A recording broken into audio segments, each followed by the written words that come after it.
pair of gas-filled sacs possessed by many but not all species of fish. Comparing creatures both extant and extinct reveals this organ's evolutionary history, with connections to the emergence of lungs in air-breathing animals that Darwin himself remarked upon. Understanding the function of a swim bladder, however, requires a bit of physics. The low density of the enclosed gas offsets the high density of bone in bony fishes, allowing the animal to maintain the same average density as its watery surroundings, and thereby easily position itself at whatever depth it likes. A swim bladder is just one solution to the challenge of matching density. The fish might instead contain large amounts of low-density oil, or a skeleton composed of cartilage rather than bone, both of which are strategies adopted by sharks, which lack a swim bladder. The last common ancestor of cartilaginous and bony fish lived over 400 million years ago.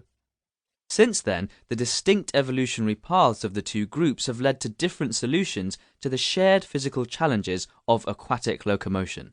We can state, with a point of view echoed throughout this book, that understanding the why of these anatomical features, related to control of density, highlights a hidden unity that fish share that transcends their evolutionary divergence. We should keep in mind, however, that the machinery of variation and natural selection, the enhanced odds of survival that accrued over generations to those creatures better able to navigate their aquatic world, provides the paths by which the forms we see arise. There are other vantage points besides those of biochemistry and evolution from which to survey the breadth of life. Rather than list all the approaches we won't be exploring, however, let's turn to the one we will. I've already hinted at the view of nature the rest of this book expands upon, which I identify as biophysical. The term implies a unification of biology and physics. It encapsulates the notion that the substances, shapes, and actions that constitute life are governed and constrained by the universal laws of physics, and that illuminating the connections between physical rules and biological manifestation reveals a framework upon which the dazzling variety of life is built. The notion of universality is central to the utility of physics and to its appeal.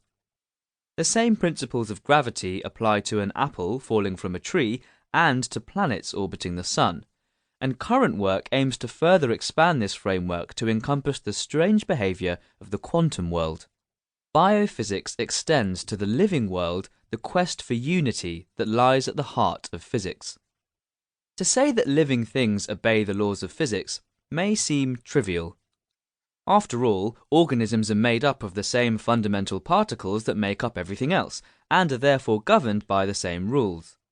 But one might expect the explicit role of physics to be over after physical forces set up the formation of atoms and molecules, with complex chemistry giving shape to further molecular rearrangements, and the idiosyncratic predilections of cells and organisms being responsible for larger features. This is, however, incorrect. Just as physical forces direct the intricate branching of frost on a winter window and the rhythmic curves of vast desert dunes, and do so in ways that don't require subatomic particles for their explanation, physical mechanisms shape life at all scales.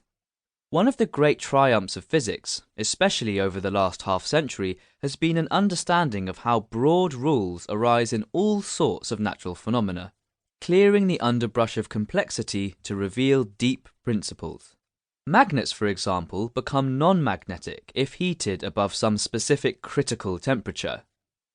Though magnets can be made of many different elements and alloys, each with their own unique atomic scale structure, the magnetic field of every magnet decays with exactly the same form as it approaches its critical temperature.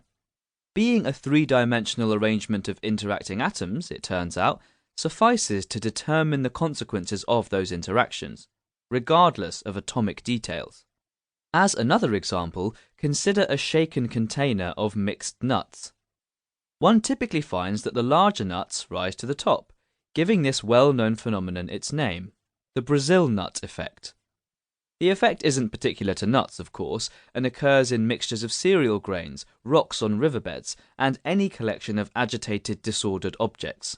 Its explanation involves general notions of what are called granular flows, and the ways